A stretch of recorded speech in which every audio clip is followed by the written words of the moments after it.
Office Wife.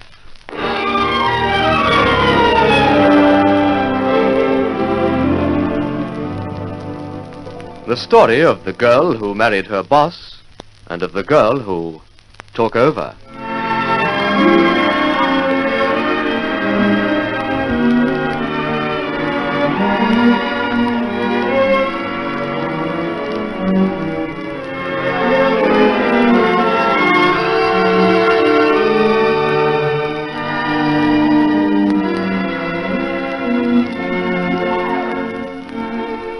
Here is Jeff Pilgrim to commence another chapter of Office Wife.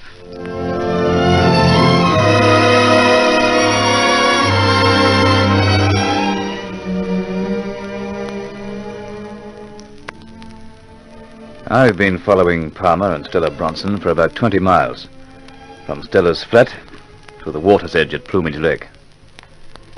I had to get the chap to himself in a secluded spot, and this was the only way Stella and I could manage it. It's not very pleasant, but Stella dangled a little dalliance in front of him in the form of a moonlight drive. So here we are, just the three of us, 10 miles from anywhere. Very soon I'm going to wring some admissions out of Harry Palmer, if I have to knock him silly to do it. But that shouldn't be necessary, because he'll think we're alone. We won't be.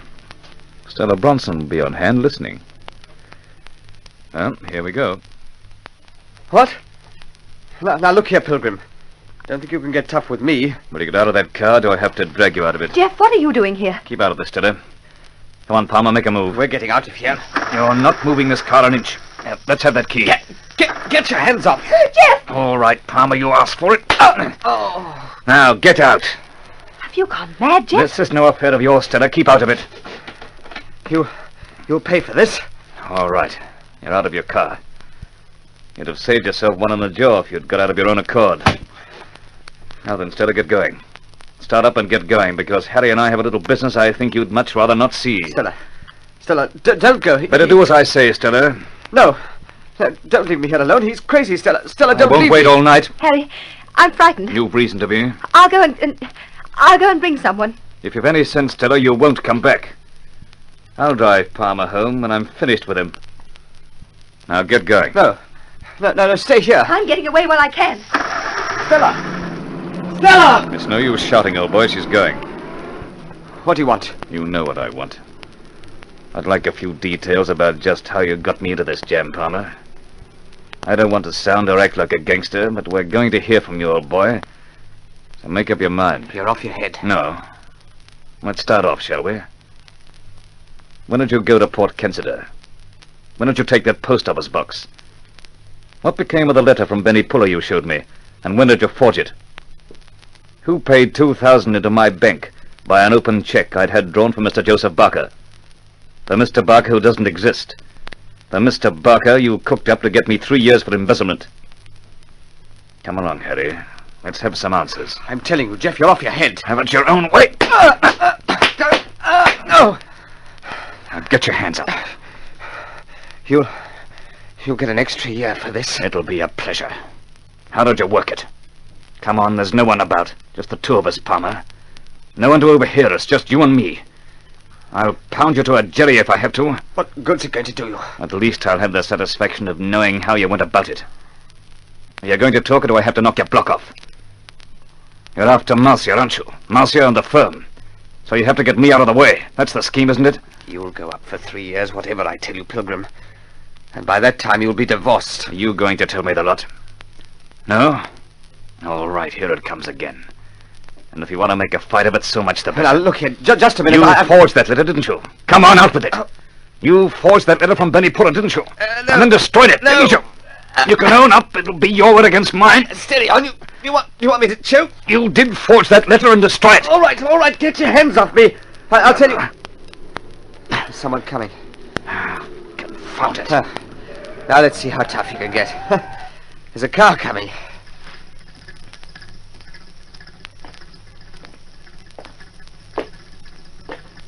Police here? Where's your car? A few yards back along the track, officer. What is it? Oh, just checking on cars, that's all. A stolen sedan was seen out this way. Hello, I know you. You're Pilgrim, out on bail. That's right. What about it? What's going on here?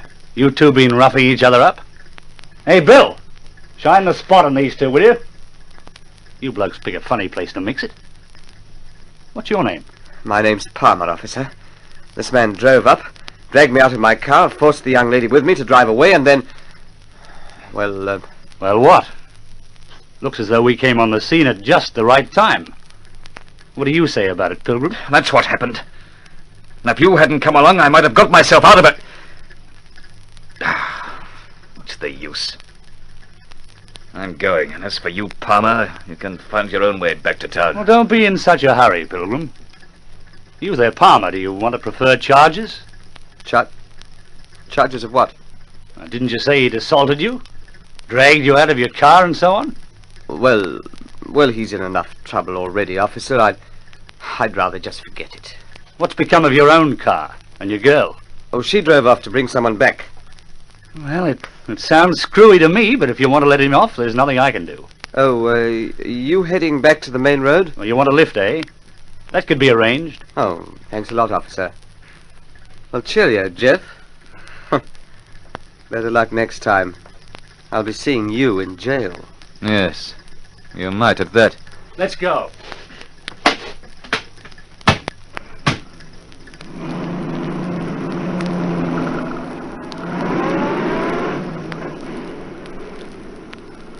Another 3 minutes and I'd have had him. Another 3 minutes, that's all I needed. After this, there won't be a next time. Not with Stella around to listen. How can you beat such filthy luck? Oh,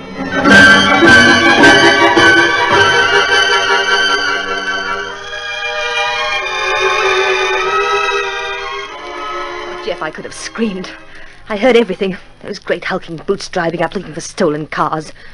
Palmer was terrified. He was on the point of admitting he'd forged that letter with me there listening. Oh, for heaven's sake, Stella, will you shut up? Well, what are we going to do now? We'll never get another opportunity. What did you do when the police came on the scene? I made a bolt for Palmer's car. I only drove it about 100 yards and then sneaked back through the trees. But when the police turned up, I ran away for my life. I drove the car to Palmer's flat and waited for him. So Palmer hasn't a clue about us tonight? Oh, he doesn't dream that I was listening. No, Jeff, if only those beasts had stayed away for 1 minute more. So long as Palmer doesn't suspect you, we've still a chance. But after tonight, if you get him somewhere and threaten him, he'll only laugh at you. I know. What am I going to do? Jeff, there's always Millie Moffat. What can she do? Well, she and Palmer used to be as thick as thieves. She must know something. And she's madly in love with the hound. We might just persuade her to give him away. She'd be likely to do that, wouldn't she? If she were made jealous enough. Yes. By Jove, yes. And here's another idea. Palmer pinched some of Benny Puller's letterhead to forge that letter for you, but just suppose he didn't use it all.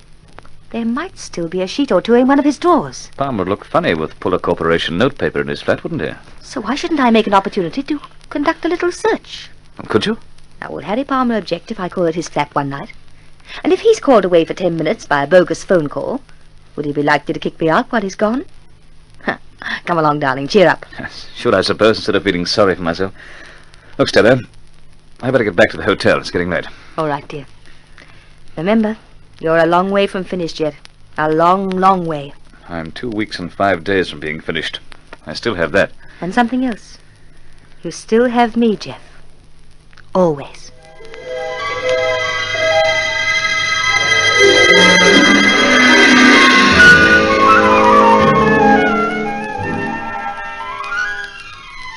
Just on 12. Yeah, there's my key.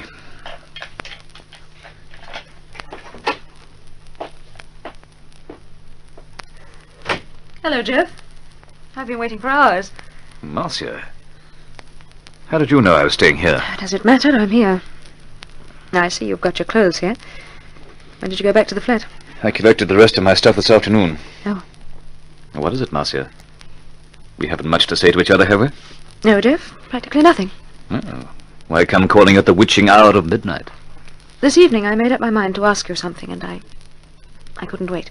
Then don't wait now. What is it? Jeff, you're in a position to make life very hard for me. I've not the slightest desire to make life hard for you, my dear. With all the evidence against you, I hate the thought, but they say you'll be in jail for years. They say that your lawyer, Guy Stubbs, is wasting his time defending you, Jeff. You haven't a chance. Well, and they're asking you to cry over it, Marcia? There's no need to be horrid. I'm only trying to say... Well, Jeff, I don't want to be a grass widow all the time you're in jail, and I don't want to be married to a criminal. You want a divorce? Yes. If you don't make it easy for me, you can ruin my life. You could hang on to me forever if you wanted to, and I'm only asking you, Jeff, because I can't see any sense in us going on and on. And I don't see any sense in you going on and on. You want a divorce. Very well. You can have it as soon as you please. You won't stand in the way? Certainly not. It'll be a pleasure. I thought... Well, I thought you might say no or something. I won't stay any longer. You thought I might hang on to you because of your uncle's money, seeing that I'd already tried to grab some of it by swindling him.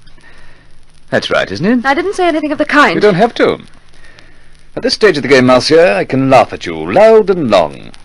And I'll still be laughing at you when the wedding bells ring out for you and my good friend, my tried and trusted friend, Harry Palmer. So, good night, Marcia. Happy dreams.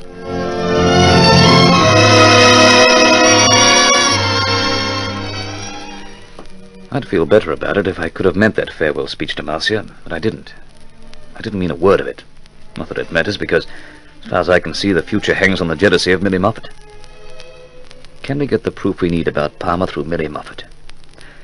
The next few days should tell.